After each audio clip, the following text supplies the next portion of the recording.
If you just dropped in on a meeting of the Fort Bend Archaeological Society, you might think this was simply a scholarly gathering. But this group of intrepid adventurers isn't afraid to get their hands dirty. Society President Jay Roussel explains. We're focused on cultural resources of this area. Our monthly meetings deal with archaeology of all over the world, and we're also interested in the method of archaeology. We have a lot of professional archaeologists who come and teach us the tools and techniques so that when we do excavations in Fort Bend County or around Texas, we're using professional techniques, and we make sure that we don't destroy what we're trying to excavate. So obviously we meet here at the Gus George Law Enforcement Academy once a month, on the third Tuesday of every month. We also do excavations in Fort Bend County. We have a projects committee that determines what we're going to be focused on for the time period. And then we also have lab work that we do where we go through the artifacts, and then the artifacts are either brought to the museum or they're returned to the landowner depending on the excavation. We also work with the other regional archaeological societies, and we do an annual meeting with them, and as well as we team up for excavations around this area. We have everyone from teens to people who have been retired for years and years and years. I would say we have lifelong learners.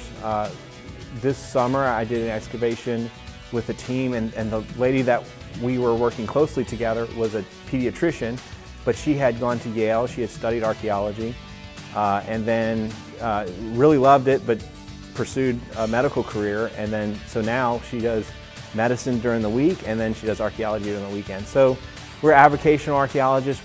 We work closely with professionals.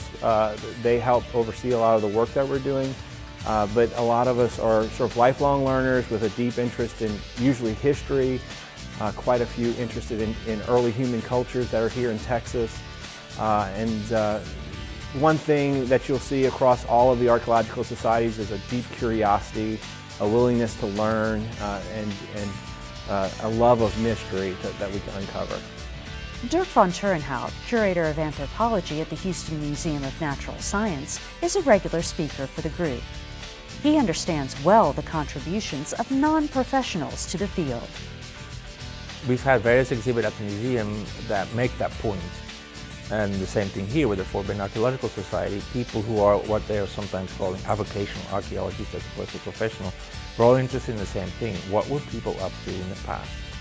The exhibits I just referred to at the museum, lots of them, this one on China included, were made possible. These discoveries were made possible because the people who found the first piece were not even archaeologists, avocational or professional.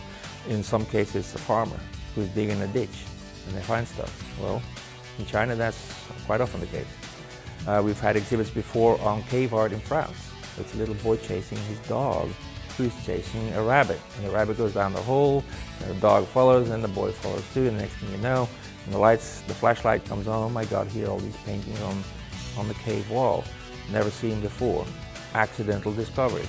So it is very important for the whole community, those who are out there loving archaeology and working on sites, to communicate with each other so that we can further that quest to answer that question, which is, what were people doing way back when? Roussel encourages budding archaeologists of all ages to join the group. The best way to contact for more information about the Fort Bend Archaeological Society is either liking our Facebook page, or if we go to the Fort Bend County Museum Association, which is in downtown Richmond, we are associated with that museum. So anyone who's a member of the museum is also a member of our society, or you can join our society by going there, and they have all the information as well as our newsletters. For Stafford Magazine, I'm Stacee Hawkins.